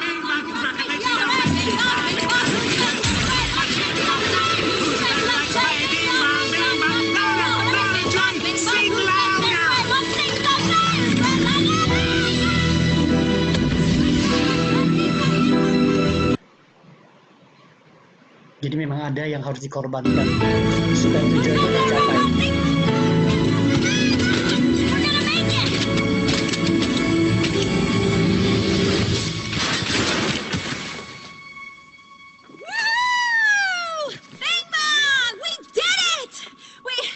Bing Bong? Bing Bong! You made it! Ya. Oke. Kita tahu bahwa sebenarnya Bloom taksonomi itu menjadi foundation. Tadi di pooling saya ingin mengajak kita untuk lihat bahwa setiap pembelajaran yang kita desain ada objektif-objektif yang bisa kita ukur sebenarnya Bapak Ibu. Itu penting banget. Nah, disitulah akan membantu kita untuk men-structuring sebuah learning journey. Apa yang mau kita capai? Apakah kita hanya membantu mereka untuk ingat, untuk mereka mengerti, sampai mereka melakukan, sampai mereka bisa melakukan sebuah analisa, kita evaluasi kembali, sampai apa yang kita lakukan. Membantu kita untuk menstrukturisasi. Karena banyak sekali dari teman-teman LND, training department, trainer, dan lain sebagainya, mereka tahu tentang Bloom taksonomi. Tapi jarang dari mereka melakukan. Nah, ini ada beberapa tim saya ikut pada malam hari ini. Di Digima Asia, ini adalah foundation. Ini adalah basicnya kita. Tadi learners-nya kita tahu siapa. Ini adalah desainnya kita setiap kali. Ini yang kita tanya. Ini yang kita ukur. Ini yang kita buat. Untuk menjadi sebuah learning journey itu bisa diukur impact-nya seperti apa. Seperti itu. Nah, Bapak Ibu, journey. Ketika kita bicara tentang journey, apa yang kita mesti lihat? Di tulisan kecil tadi dikatakan to classify and organize learning objective. Jadi itu akan membantu kita untuk mengclassify dan mengorganize objektif apa yang mau kita ukur. Nah, itu harus kita klasifikasikan. Ketika tadi contoh anak naik sepeda gitu ya, pada hari ini, pada jam ini, saya pengen dia apa? Pengen dia bisa beradaptasi dulu dengan sepeda. Caranya gimana? Itu saya classify. Saya organize, lakukan. Next lagi seperti apa, dan seterusnya. Nah, objektif-objektif tadi sebenarnya adalah akan mencapai goals-goals ini. Jadi kita punya goals. Satu goals, beberapa objektif. Jadi beberapa goals akan bisa dipenuhi karena objektif-objektif yang kecil tadi, seperti itu. Oke? Jadi kita chunk purpose tadi menjadi sebuah goals. Jadi ujungnya adalah purpose driven. Jadi sebuah journey, purpose-nya apa? Tujuannya akhirnya apa? Jadi purpose itu terdiri dari goals tadi. Untuk mencapai sebuah purpose. Goal-nya banyak. Satu goal akan ditentukan oleh objektif-objektif kecil tadi. Nah, inilah bagian terakhir saya untuk menyampaikan bahwa sebuah learning journey harus punya purpose-nya dan goal-goalnya seperti apa, kita chunking sampai sekecil apapun itu, supaya kita bisa classify dan kita organize untuk mencapai goal tersebut. Seperti itu. Oke? Nah, ketika kita udah tahu purpose-nya seperti apa, yang menarik adalah ini ada sebuah challenge video yang saya ingin sampaikan ke teman-teman ya. Ini bagus banget. Ini untuk merimain ketika kita sedang berada di era digital pada saat ini. Film ini bagus banget. Film ini dibikin tahun 2016. Tapi ini merimain kita supaya teman-teman bisa ingatkan kembali bahwa oh kita ada pada situasi yang seperti ini. Silakan.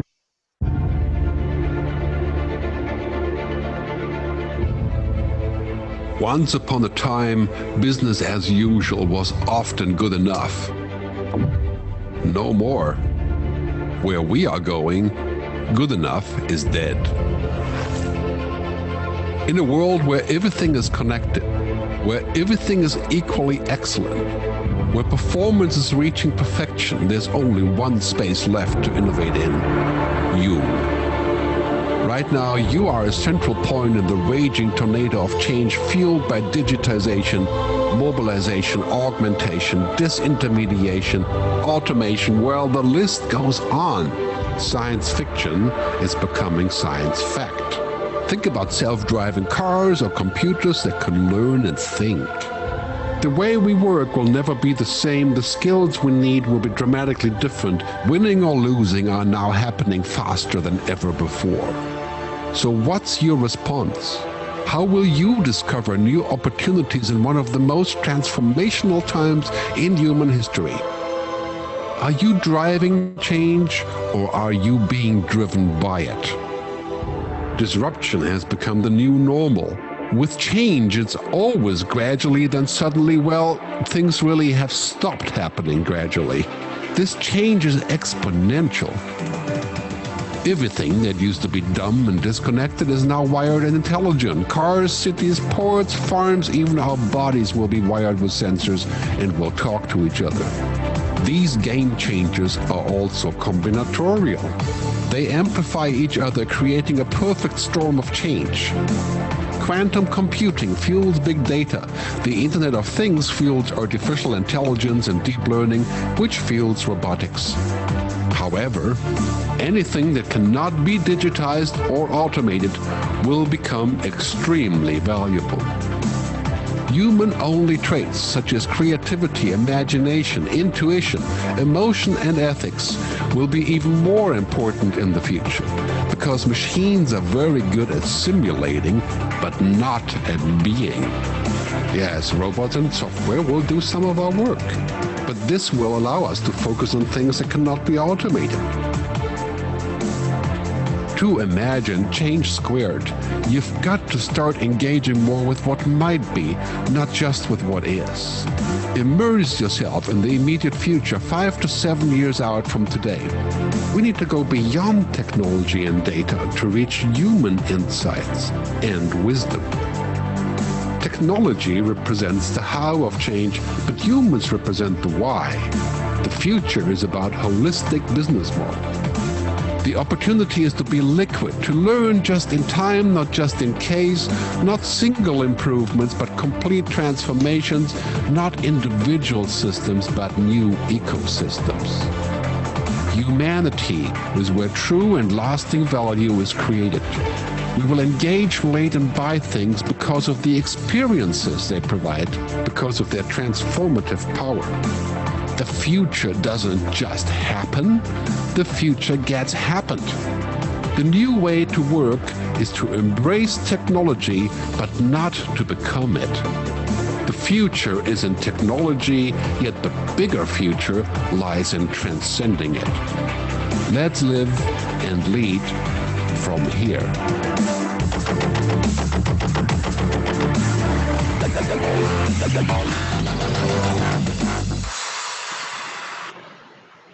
Oke, itu last slide-nya saya untuk mengingatkan kita semua di ruangan ini adalah human being.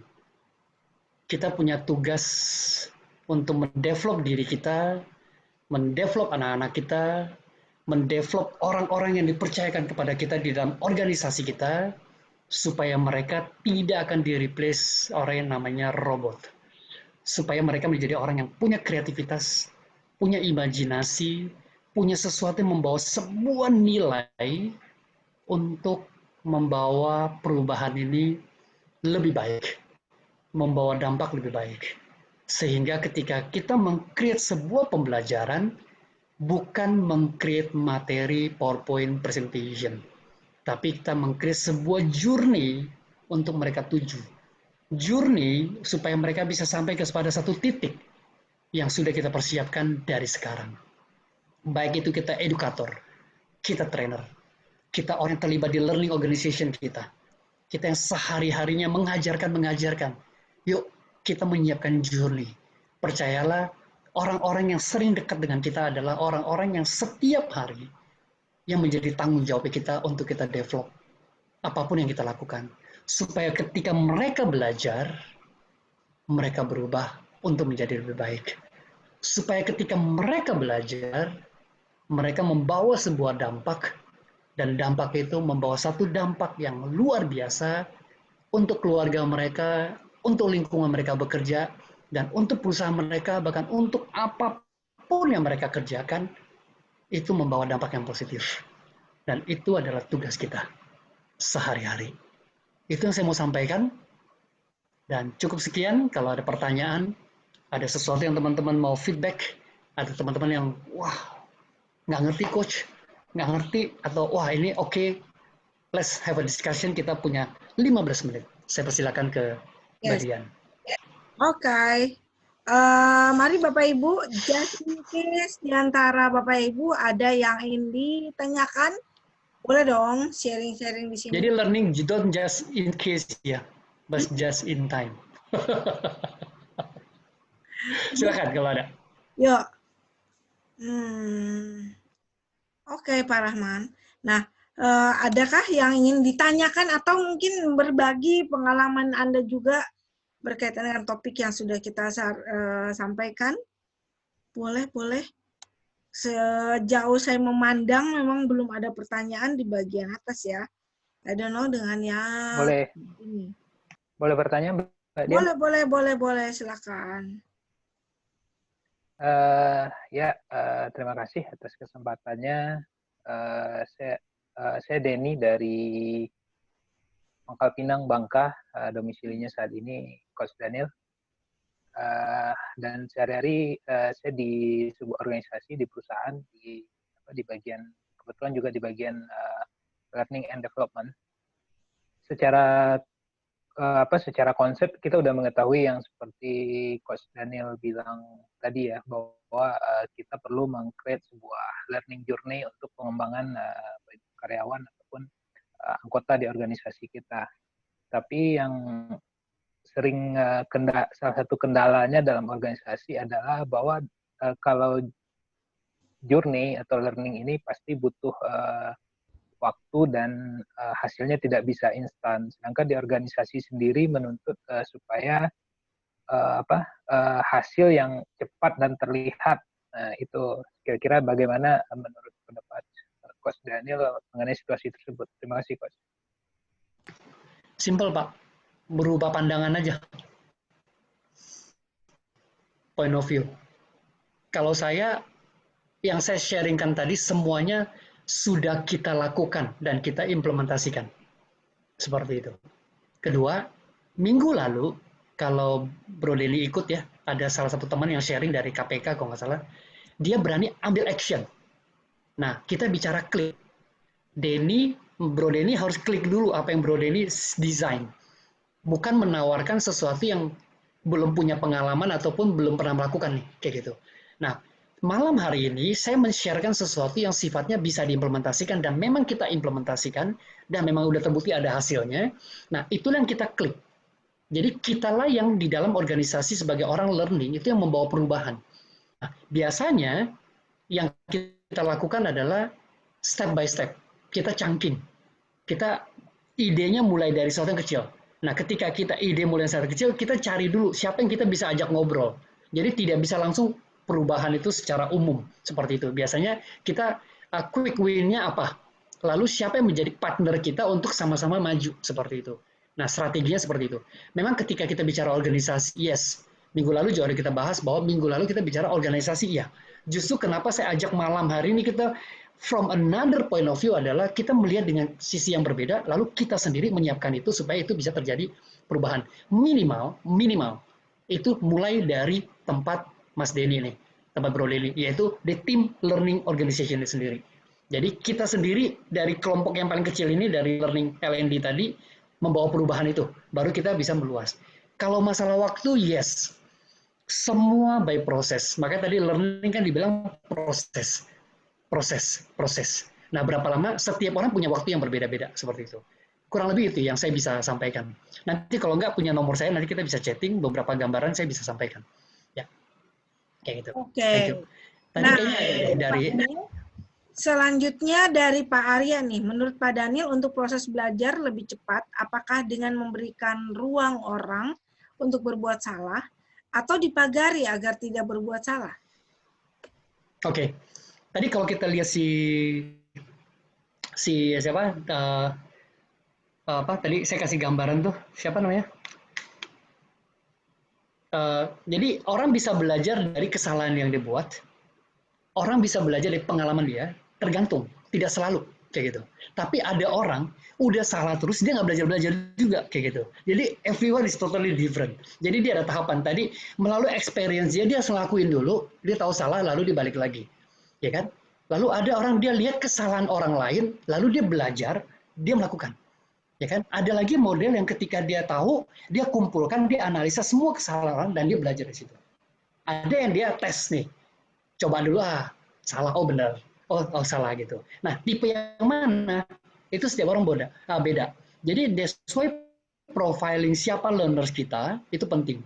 Kedua, ketika kita learnersnya kita, yang harus kita lihat adalah materi apa, kompetensi apa yang mau kita bangun nih. Kan kalau kita bicara tentang offshore, ya kalau Mas Ari ini kan di telco ya. Kalau di offshore nggak boleh nyoba Mas. Kalau nyoba mati gitu.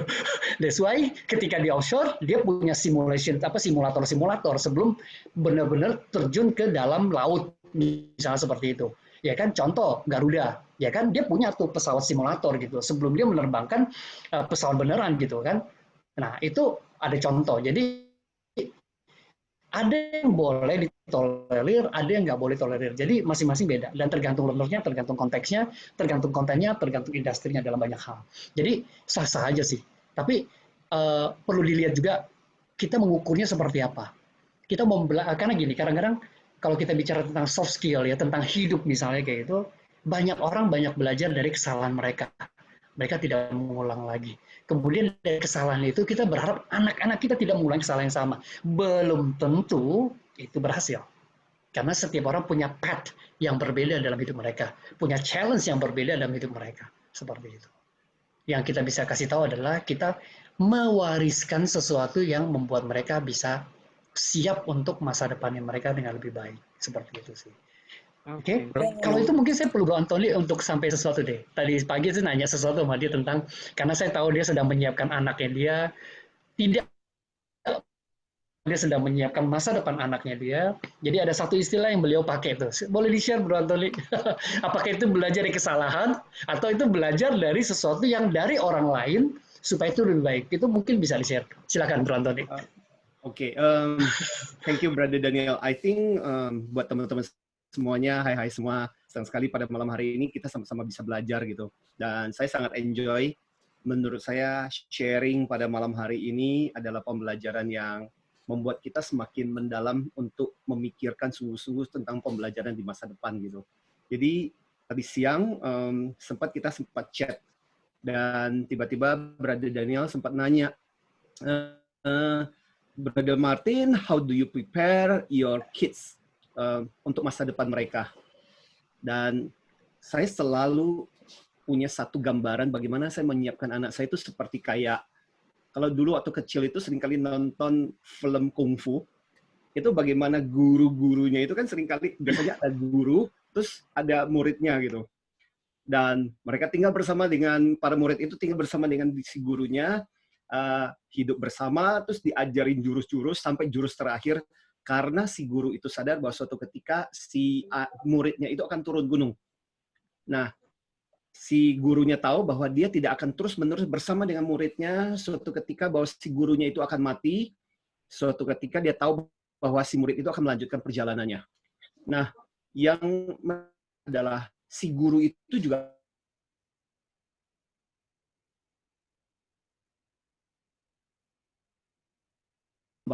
yang bisa dia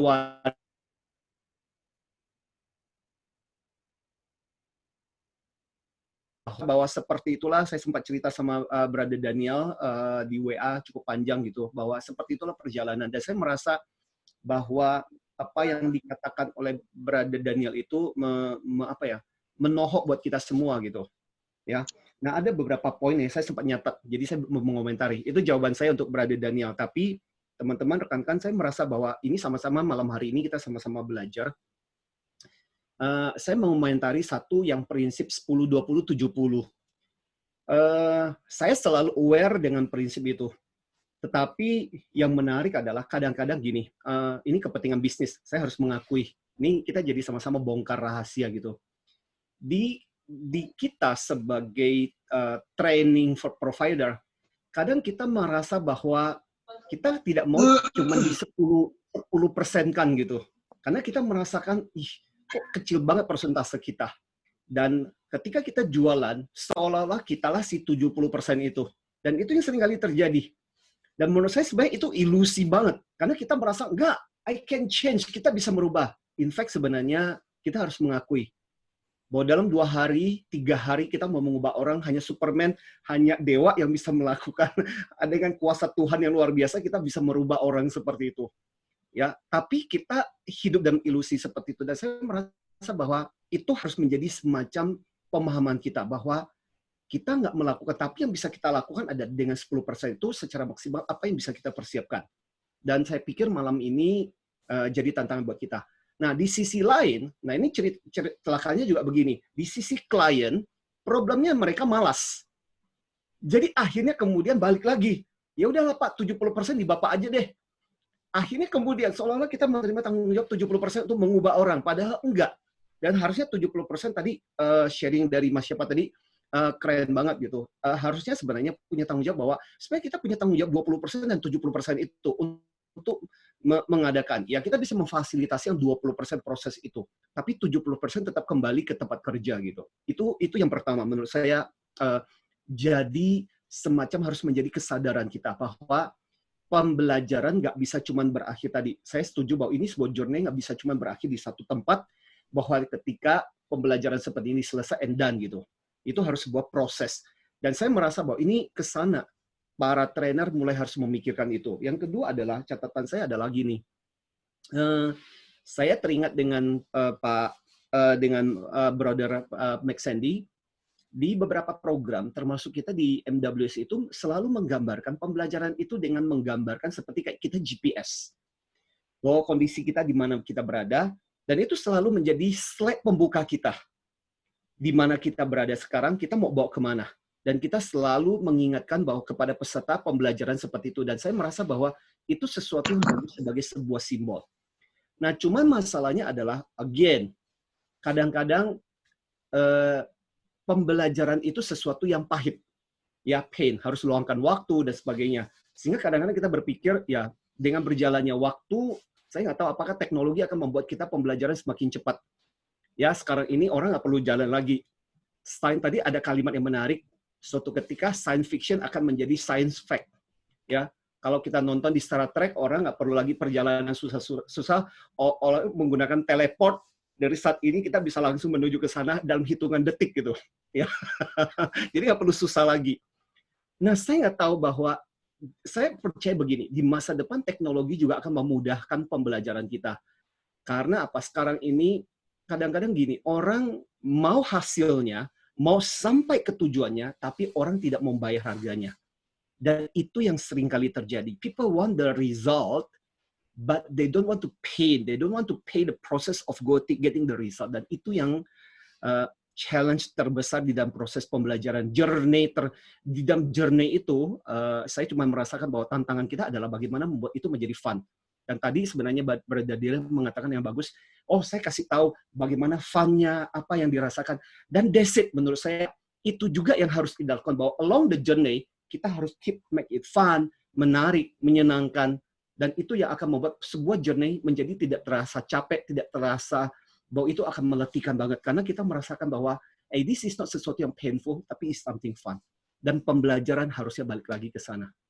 Thank you, Brother Daniel. Saya ngobrolnya jadi agak panjang, tapi I think your sharing today, tonight is very nice. Saya merasa bahwa I also diingatkan dari pembelajaran yang dia sharing oleh Brother Daniel. Thank you so much. Ya, Bapak Ibu, sebenarnya yang disampaikan tadi saya mengingatkan juga kepada kita, belajar itu paling gampang kita lihat keluarga kita, kepada anak-anak kita, istri suami kita, lingkungan kita, itu paling kelihatan. Ketika mau mengukur, mau lihat dampak dan lain sebagainya, semua itu kelihatan banget di sana. Kayak itu sebuah proses. Nah, itulah yang saya mengajak kepada kita melihat bahwa kayak tadi kita tahu nih pengen hasil anak kita seperti ini. Tapi waktu prosesnya kita tidak mendukung mereka ke sana. Tapi kita dengan mindset kita yang sama nih. Kayak gitu, tidak berani mengambil sebuah tindakan. Itu contoh, kan udah salah jurusan nih. Anak sekolah jurusannya jurusan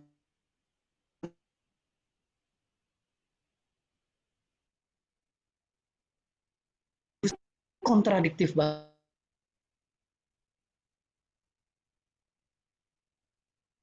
Wiringnya udah salah dari awal.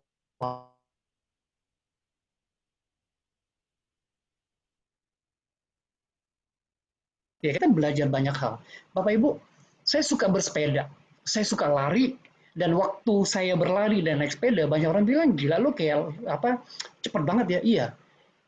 Waktu pertama kali saya lari 5 kilo, itu butuh 3 jam dan istirahat sampai 1 hari.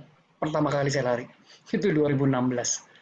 Tapi sekarang 1 jam, saya bisa achieve less than 1 hours bisa 10 kilo gitu, ya kan, dan saya nggak perlu istirahat lagi kayak gitu, karena saya tahu, saya belajar, tahu caranya, jadi mudah. Tapi buat teman-teman enggak lah ya, misalnya Bro Cakra, ya udahlah lu aja ya, gue ngopi aja deh gitu kan, kalau Bro Cakra gitu kan lari gitu kan, kenapa? Karena dia nggak tahu. Tapi kalau dia tahu, dia coba, itu addicted misalnya kayak gitu, ya kan. Nah, intinya adalah kita tahu sesuatu dan kita melakukan, itulah proses kita belajar.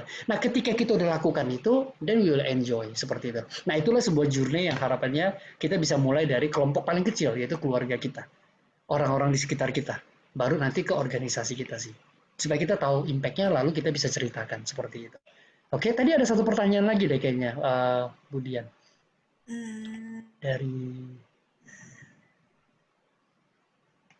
Mungkin ada lagi yang mau sampaikan sesuatu, silakan open mic, kita masih ada waktu ya, 3 menit. Dari Pak Haryanto, apakah sukses pembelajaran harus melibatkan keseluruhan anggota tubuh, accelerated learning, sehingga journey-nya mungkin lebih cepat seperti yang disampaikan Pak Daniel, harus clear purpose-nya. Ketika kita belajar, udah pasti Pak, pasti melibatkan seluruh anggota tubuh kita, kecuali kita cacat. Kecuali kita cacat. Ya, saya bikin pengecualian. Karena banyak orang cacat, ketika dia belajar, dia butuh tools untuk membantu dia supaya dia tidak cacat. Nah, ini mengafirmasi statement saya tadi. Bahwa ketika kita bilang kita belajar, kita melibatkan seluruh anggota tubuh kita, pemikiran kita, dari otak sampai semuanya, kayak gitu. Nah, spesialisasinya seperti apa?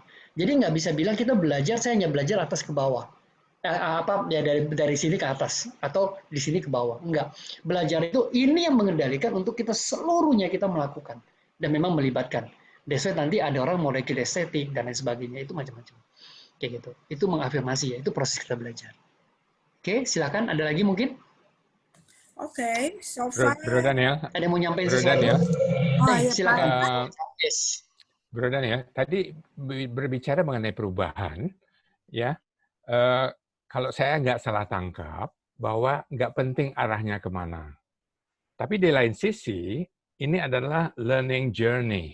Jadi journey itu tentu punya arah kemana kita mau pergi ya. Tentunya perubahan, walaupun hanya segmented, itu harusnya sudah benar arahnya dari awal. Gimana penjelasannya tuh, Bro Daniel?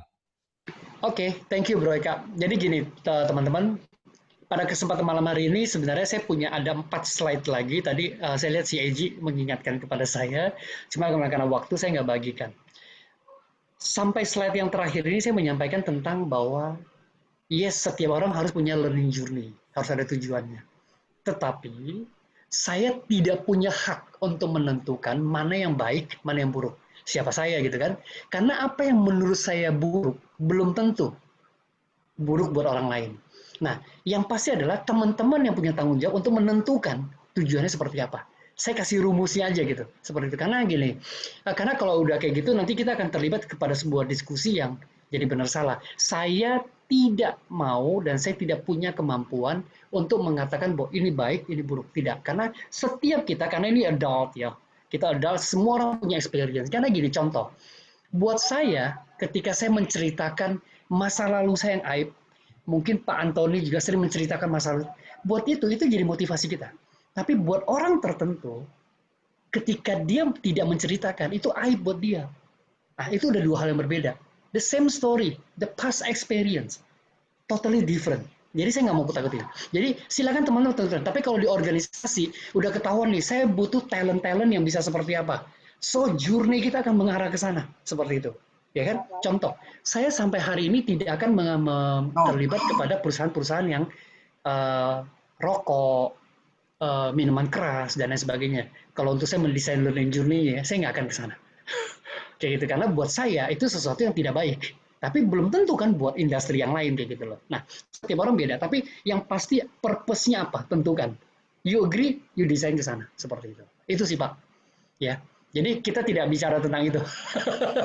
Tapi kalau misalnya bank, saya bisa kasih tahu, oh benernya ke sini nih. Nah, kita melencengnya seperti itu. Kayak gitu. Itu sih, Pak. Kira-kira menjawab ya. Silakan. Semoga terjawab ya. Iya, kalau nggak ada saya kembalikan ke Ibu Dian sebagai penutup. Udah 2141 nih. Kasihan Betul teman-teman. banget. Oke. Baik, kalau begitu langsung saja ya Bapak Ibu ya. Sepertinya ini waktunya sudah pas. Kalau Bapak Ibu ada pertanyaan lainnya atau tertarik dengan kelanjutan dari obrolan kali ini Bapak Ibu, ingat masih ada lanjutannya di minggu yang akan datang. Tapi Bapak Ibu, Anda pun juga bisa kontak Pak Daniel langsung di IG beliau Bapak Ibu. Nah, sebelumnya boleh dong mari kita foto bersama. Saya mohon kesediaannya Bapak Ibu untuk menyiapkan video Anda. Pastikan semuanya videonya terbuka. Boleh dong. Ada Bro Agung. Terima kasih. Wah, ada Bro Agung. Tumben-tumben. Terima kasih ada Mbak Riri. Keren banget. Keren banget. Ada Mbak Nini juga yang udah 3 series ya. Bapak Ibu, jangan lewatkan series terakhir minggu depan. Kalian akan menyesal. Karena dalam 30 menit, kalian akan belajar sesuatu yang akan merubah. Nah, ini sebenarnya menjawab apa yang Pak Eka statement sampaikan tadi. Kita lihat berapa jauh perubahannya, baik atau enggak. Nah, next week, I will provide something yang very totally different. Nggak akan pernah ketemu di tempat lain deh. Teman-teman akan nyesal, 30 menit. Dan yang 4 kali berturut-turut, saya catat ada beberapa orang, ya dia akan dapatin sesuatu lah. Asik. Ya, akan saya announce. Oke, thank you. Thank you. So, Bapak Ibu, terima kasih buat Anda. Ini kesan-pesannya udah masuk, kesan dan saran udah masuk. So, nanti kita masih tetap menunggu dari teman-teman yang lain. Sekarang kita foto bersama dulu ya, sebelum kita berbagi info di bagian akhir-akhir. Tampilkan wajah Anda semuanya. Oh, thank you. Ada tim saya itu, ada Boboy, ada Eji, ada Tony, ya, ada Elim. Ada Mas Eji tuh ditanya sama Dian tadi. Oke, yuk mari kita foto bersama ya. Oke, Bu Laras apakah akan menampilkan videonya? Yuk, baik. Bu Laras juga tuh, thank you. Yes. Yuk, 1, Bang Arya bawa anaknya. 3. Oke, wait ya. Saya simpan dulu. Oke, yang berikutnya. Bentar. Oke, yang berikutnya lagi. Mari kita foto bersama lagi. 1, 2, 3. Oke. Wait. Kalau yang masuk terakhir ada rekamannya. Nanti kita kasih ya di minggu depan.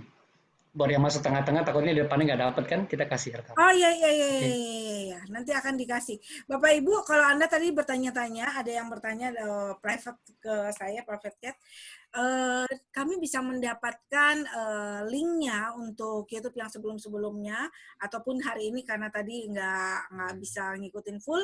Anda bisa lihat nanti di Anthony Diomartin Official, itu nanti akan tampil di situ juga. Jadi boleh ya Bapak Ibu ya, Anda ingin dapat informasi lebih banyak lagi silahkan.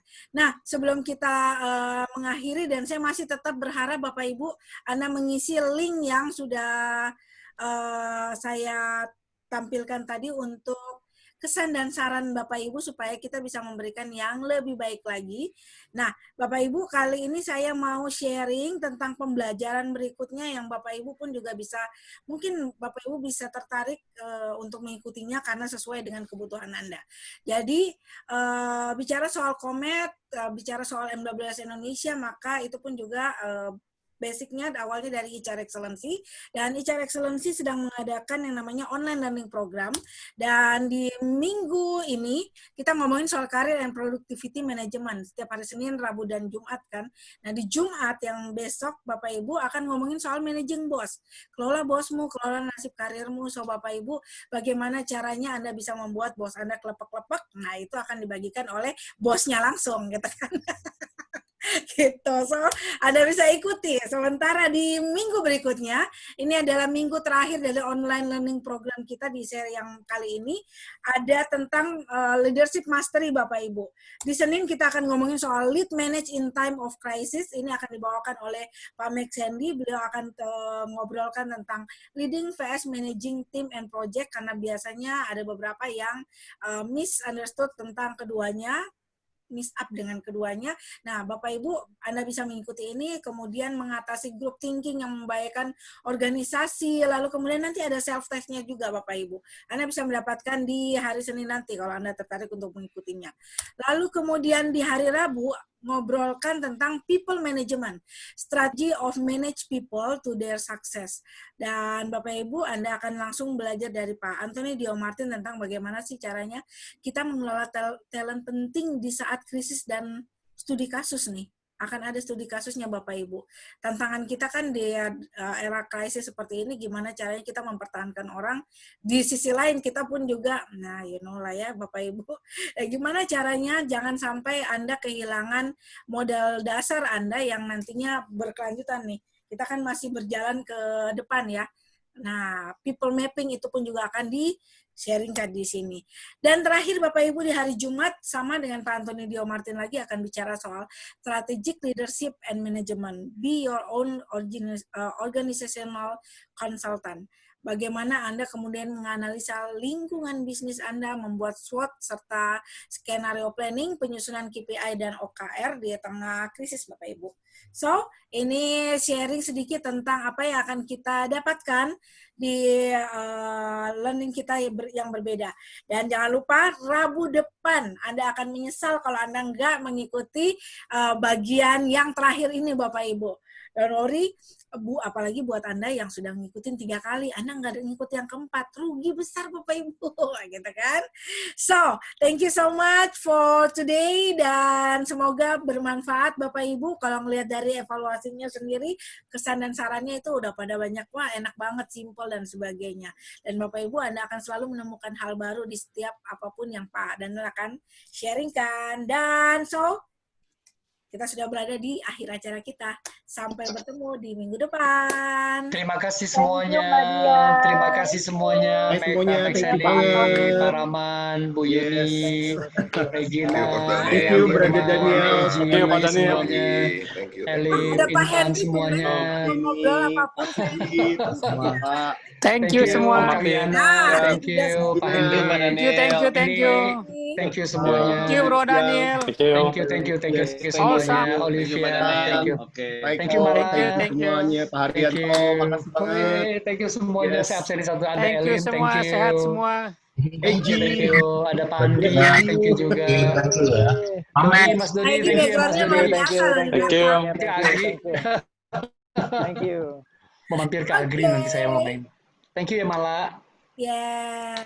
Regina, thank you semuanya. Pak Rahmat Budi, di saya belum pernah ketemu nih. Mbak Cita, thank you ya terima Laras. kasih juga. Thank you Laras. Okay. Thank you Bro Robin Hood. Thank you Mas semua. Henry. Ini siapa yang pakai IBM ya? Hah? Yang pakai IBM? Ada tuh yang pakai IBM. Ini nostalgia ya, IBM. Oh, iya, saya kan dari IBM dulu. Namanya siapa Pak? Sandri, terima kasih. Thank you banget, Pak Rahmat. Oke. Bu Yuni, thank you semuanya. Pak Rahmat, Mala. Ada Rama, ada Mala, ada Bu Yuni tuh. Dari KBH. Ada Pak Haryanto. Waduh, thank you banget Pak Haryanto. Akhirnya you make it BCA Live Pak Antoni. BCA Live. Thank you Pak Haryanto. Thank you Pak Haryanto. Thank you. Pak Sandri gitu ya. Sukses. Pak Andi, Hakim, thank you banget. All. Saya end meeting ya. Thank you, Coach Okay, Daniel, thank you. Pak Antoni, Thank you, Mbak Dina. Intan. Thank you Bye. semuanya. Thank you all. Oke. God bless you. Semua boleh live ya kecuali Pak Raman. Pak Raman. Bye semuanya. Thank you semuanya. Oke. Kita akan evaluasi, jadi yang lain akan kita ini. Bye. Bye semuanya. Oke. Bye.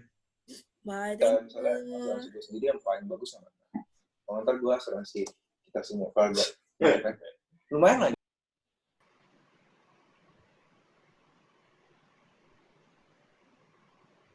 Itu Priscilla siapa ya? Belum pernah lihat saya. Siapa Pak? Priscilla tadi. Oh nggak tahu Pak. Banyak yang kayaknya saya juga nggak begitu. Recordingnya Diano. Oh iya, wait. Yes. Oh iya, so kalau